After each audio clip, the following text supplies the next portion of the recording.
Welcome to The Guardian, a law enforcement podcast that's dedicated to educating the public about issues that impact their safety. Today, we're announcing the launch of a collaboration between our department and a program that is focused on digital citizenry. And here's why. Knowing how to work with social media platforms is no longer optional. It's a practical skill that affects how we communicate and how we're perceived by the world. An alarming number of scams and criminal acts being conducted through the internet, and the ability of law enforcement to handle these issues is in many cases nothing more than filing a report. The damage to the United States continues to grow with no signs of slowing down, especially with the advent of AI becoming more common in these criminal events. And with that being said, I have with me today a very special guest, Dr. Bekah Sparks. Dr. Bekah Sparks, and throughout the program, I'll call you Bekah. Tell our listeners a little bit about who you are and tell them why you're here. Yes, I am here today to talk to you about Digital Guardians. I have been with Mississippi State Extension for over 16 years. Got my start doing technology education while I was working on a PhD in human development and family science. And so I've spent a lot of time studying and learning how families navigate challenges and issues today. And another reason why I'm here is because I'm also a mom navigating the same challenges and issues, specifically around technology use. So, yeah, that's why I'm here. Well, you mentioned 16 years with MSU Extension Service. Tell our listeners a little bit about that program. And I think it gives them a stronger understanding as to how your passions and your commitment to your program has led you to this podcast. So tell us a little bit about how MSU Extension works. Okay, so MSU Extension is like the outreach arm of the university. We take a lot of the research that's being done on campus and spread it throughout our state. And so there's a county office there's an office in every county throughout the state.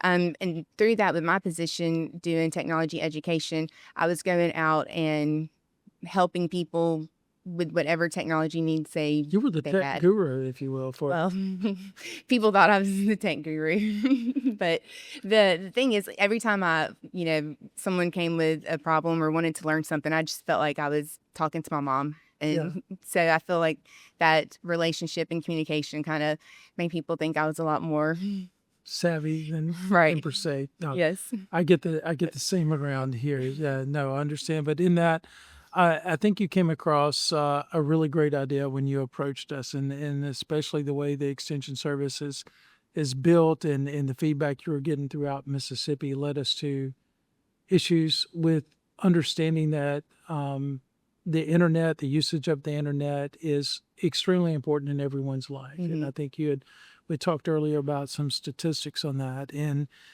as we go into this program, as go into this partnership to describe what your program is about and the concerns that you have, I think it's very important for people to understand this isn't to get up and hate on technology. Right. We recognize clearly, we lean on it, we embrace it. This department believes in 21st century policing. Technology is critical in all of our lives. What we're advocating for, to use an analogy, is this is very much like an ocean. The internet is powerful. It has so much capabilities, but you would not leave someone, a child, alone in the dangers of what's out there. And Right. the internet has some dangers. Mm-hmm. So the goal of this is to really try to educate our citizens on, hey, it's going to be a part of your life. How do you become a better citizen with it? Right. So explain to us a little bit about your programs, your passions, of what you came up with and why you think it's important. Okay, so the title of the program is called Digital Guardians, and it's really geared towards parents, educators, community members, pretty much any adult who have children that are in their lives or they influence or are around, because you can't protect children from the dangers or teach them about the dangers if you're not comfortable and confident in your own technology use, right? So, And there's a considerable gap right now. yes, there is. And that is one of the things that going to all the different county offices and libraries and even the nursing home that I would go to frequently for the technology classes, the most common thing I heard was just the overwhelm when it comes to technology, whether overwhelm of, being able to use it, understanding it, how to protect yourself or your kids from the dangers. And so, again, also as a mom of a teenager, I was living that as well. And, even conversations I would have at the ballpark with, other parents about, their concerns and worries, all of that kind of led me to think about creating some type of community or a place where parents and adults can go to get the resources and help and confidence and skills that they need to not only feel better about it themselves, but also learn how to, teach their kids, have those conversations with kids, and just overall protect both themselves and their children. Well, when you came to us with this program, I was excited because the fact that I don't do a lot of good things. I'm not good at hunting. I'm not good at baseball. I'm not good at a lot of things. I'm pretty good at strategy. And one of the things I recognize is that we are not winning this, not even close, with um, our knowledge, the average citizen's knowledge of how to interact on the internet. And for example, I'll go over some crimes. These were provided by the FBI's IC3. And to our listeners, if you get an opportunity, go to that website. It really starts educating you on the amount of crimes that are out there. And with that, we knew that we're dealing with this at a local level. Our investigators, our cyber investigators, we've dealt with individuals out of Indonesia, West Africa, Eastern Europe. That's just in the past year, of some serious financial type of crimes. But if you're talking about investment crimes, business, email compromise, romance scams, tech and customer support type of scams, extortion, government impersonation. I mean, we have probably put out no less than 10 social media awareness where people either call to be a part, claiming to be a part of a local law enforcement agency and or some type of federal government. You have a warrant for your arrest type of stuff. Those are local, kind of low end crimes, quick hitters, but there are some that are extremely significant, upwards to $500,000, right? And to the point that 15.9 billion in 2025, billion with a B, are being lost on our internet due to scams, and that's in 2024 is 12.5 billion. Again, these are intern-driven research. That means they go on an open website. This sourcing is through the FBI IC3. Those are significant numbers, though, and they're showing no signs in slowing down. Right. So while you are coming at us as a mother, as a parent, as a teacher, concerns, it opens up Pandora's box that there's a whole lot there to talk about. And that's why we're excited, because I think the frustration from law enforcement is not a lot we can do once the act has been done, and we're just not built right now. Law enforcement has to increase its investigations. The judicial has to change and expand its mindset. We've got legislation that has to improve. This is at all levels everywhere, right? Not just in Mississippi, so to speak. So that's why we were excited that you came forth with this program. We talked earlier about what's the three things that you wanted to get out of this program, right? So number one off the top, I recall being good habits. Right. Talk to me about that. Right. Well, I think it's important for both adults and children to have good digital habits, right? And that could be, not clicking links, that you're getting a text message, or teaching your child to, question everything, not just assume that what they see is correct or right, and try to find that balance of, being educated and informed and using technology and social media for the betterment versus being sucked in, addicted, going down like a dark, negative path of it. It's hard to do. It really is. I think we're behind the science on that. Yes. Yeah, it's hard to do. Good habits, that's an additional responsibility a modern day parent has to have that wasn't applicable 20 years ago. Right. And I get it. As a parent, you come home, you're tired. You yourself will pick up the habit of looking into your cell phone, vegging out, Mm-hmm. going through strolling, the stroller, Mm-hmm. while your children are doing the same. And Right. it's very tough to break out of that cycle and get some good habits. So, with good habits, what are some good habits recommended? I take it, first of all, limited time, Mm-hmm. right? Yes, for both parent and child. I think it's important, especially like in the evening when everybody's at home, have at least a little time where phones are away completely. Um, I recently read a report that said like 46% of teens reported that when they were trying to have conversations with their parent was distracted, on their cell phone doing something. Yeah. And whether the parent's still listening, the child feels like, what I'm saying is not important, and if you can do this, then I can do it, and it just creates that cycle. So I I've think been guilty of that. uh, I, me I, I too. can tell you right now as a parent, parental guilt, Mhm. I've been guilty of that. I've been too locked in, too focused, and of course my children are either in college or approaching college, right? Mhm. And to be able to go back when they were younger Mhm. and to recognize through this research how I missed some cues. Mhm. It's personal. That one's Right. a little personal. Mhm. I'm right there. So to our listeners, hey, listen, especially if you got younger children, Right. uh, listen to those that are a little bit further down the road. Take Mhm. those moments; they matter. Make the eye contact. Mhm. Make the conversation. Um, it adds up. Yeah. Absolutely. And I mean, I'm even guilty of doing stuff like that. Even if we have like a family movie night, I'll be watching the movie and then be like, "Oh, who is this actor?" Or, what's the story based on? And like, we'll pull up my phone and like start looking. And, even though I've made my son put his phone down because it's family movie night, here I am trying to satisfy my curiosity. And, um, I mean, that's just one of the many, many habits that I'm also guilty of as a parent. Yeah, So, well, I can see it, and these are powerful tools, mhm, right? That are placed in our hands, and they are designed to be addictive. absolutely. Yeah, at the end of the day, you're talking about uh, data companies that their responsibility is to be able to put as many resources through psychology, through social engineering, Hmm. to design a product that has it when an advertisement comes on. If you're even watching television anymore, Hmm. or YouTube TV, whatever your platform might be, um, you pick up that phone Right. and you're searching. How does that differential when you pull up to a red light, traffic is stopped?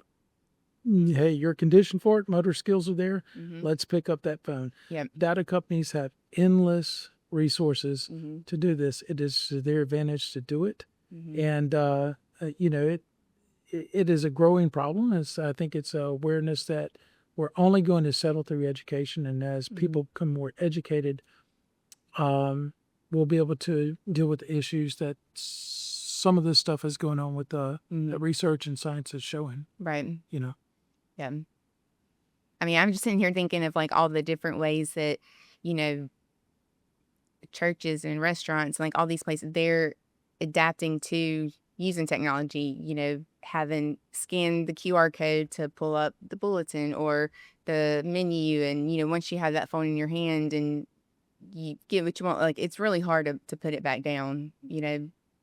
yeah, it's a necessary part of life. So, Hmm. to go back on some of the things that we talked about earlier, what's your second important product that you want to put out? We mentioned Hmm. good habits. What's number Hmm. two? I think the second thing is to understand technology, but also the developmental stages of your child or teen, and how that interacts and how when you're trying to talk or teach or model your with your child, um, how their brain development plays a huge role into how they're receiving that information, or resisting that information. And one thing that's I think is really important to know that especially for adolescents and teens, you know social media and technology is designed for where they are developmentally. It meets them exactly where they are doing identity development, trying to find a sense of autonomy, figuring out who they are, things like that. And so that's a pretty powerful force that you're working against. And so that is another thing with Digital Guardians, is to bring in that brain science, that developmental science into why kids are behaving the way they are. That could be a benefit to reach them.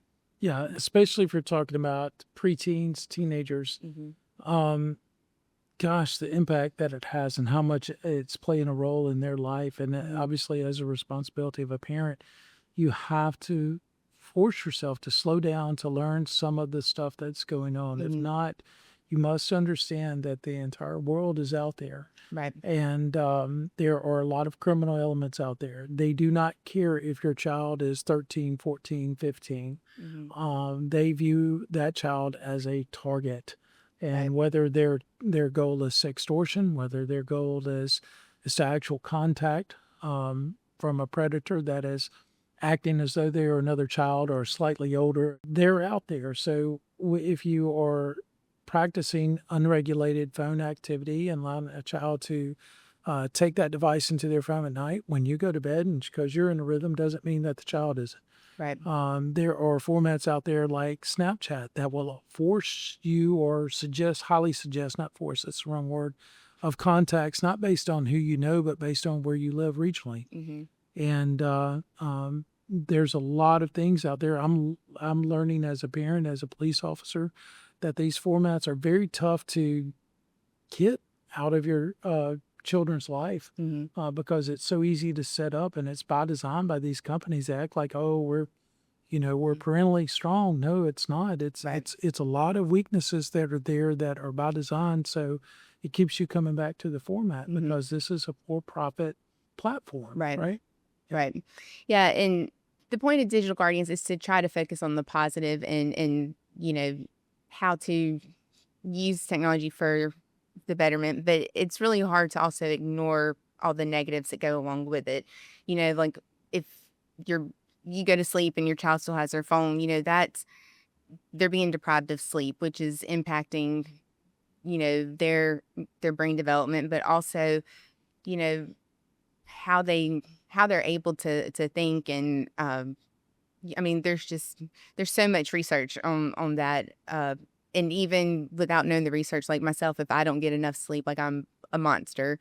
And can you imagine that? Like when your child's supposed to get even more sleep than you are, and they're not, because they're, on these apps and on their phone that's designed to keep them on there. Right. And so, I don't know, I'm not trying to focus on the negative, but well, to add to the importance of Digital Guardian, if you've got a child that's teaching you continually how to operate the technology, you're behind. Right. You need to change. Right. You need to be able to get on these different websites, these tutorials, understand how to improve to be a better citizen out there. The more education you have, the better guidance you can give to your child. Right. Because you also know children, they're sneaky too. Like you may think that they're showing you all the things, but they're only showing you what they want you to know. Right. Yeah. Yeah. Somebody said, not my child. Yeah.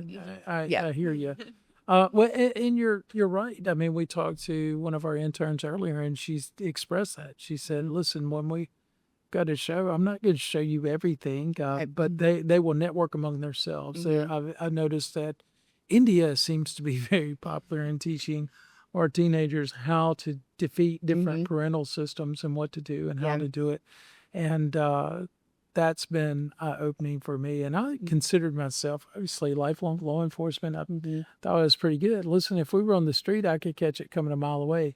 I did not, as we joked about earlier, I did not understand technology. And until a lot of events started happening and impacted our community, that's when it was a great awakening for me. And I realized, okay, what can we learn from it? How can we get better? And if you are not where you need to be when it comes to with your children and understanding social media, I can't convey enough to get involved, to follow programs like the Digital Guardian, to go to FBI IC3, to listen and surround yourselves with some podcasts. I'm not a big book reader, but I listen. I'm audio kind of guy, and you expressed you are as well, right? But listen to the information.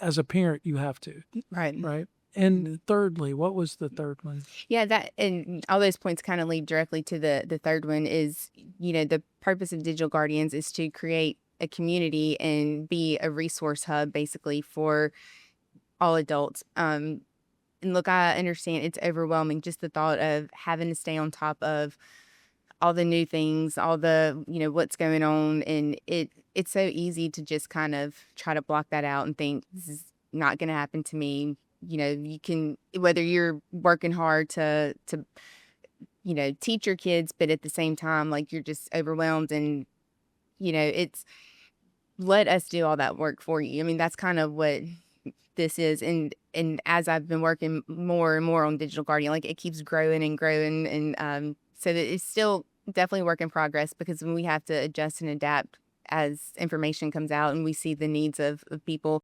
But it's stressful, it's hard, everyone has different phones, devices, softwares, all that. So the purpose of this is to be, like I said, a hub of, instead of saying, you need to do this, let us do all this for you, and we're going to try to present it to you in every way possible. I know some people prefer to listen versus read. Some people are more visual than others. So we're going to work to get that information in every way possible that people can consume it, to make it not easier, because this isn't easy, but more manageable, Yeah. right? And feel more confident in, okay, I may not know this, and I know I need to, so I'm gonna go check out these resources and see if I can figure out the best way. Where everybody teaches each other. Yeah. Right. Well, I think in our research and starting off this program, one of the things that to me I knew, I suspected, but I didn't really know until recently, till the New Mexico Attorney General knocked it out through the park. Raul Torres won a lawsuit against the Meta platform, and in that was a lot of child safety issues, Mm-hmm. a lot of addictive issues, Right. that really kind of carried over and kind of, for me, was an awakening to, I never understood. We had a bill led by one of our local representatives, Rob Robertson, that was a protection.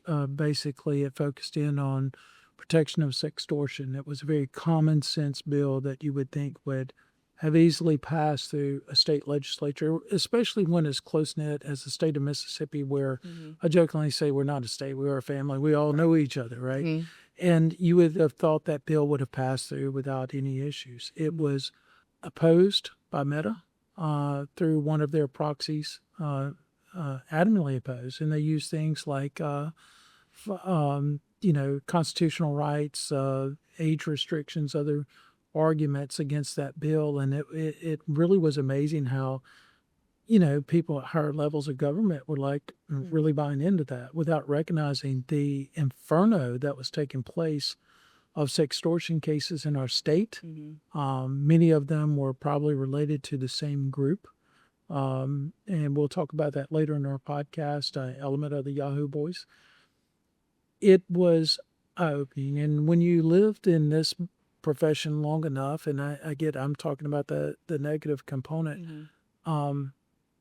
it really caught me off guard as to how deeply it's impacting our society. Mm-hmm. But again, from a strategic standpoint, how the average person does not understand where they are with social media, Right. and the strong need to get smarter with it to Mhm. improve our citizenry.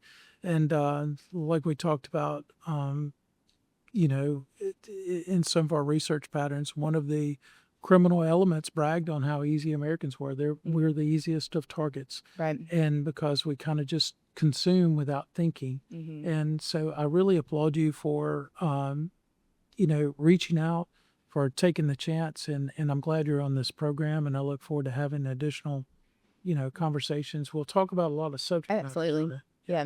Well, thank you for letting me. Like, I was a nervous wreck coming up here. Really, the first time that we met, knowing I was really passionate about this, and you mentioned Walker Montgomery. I mean, that was the catalyst of me thinking there's got to be something that we can do.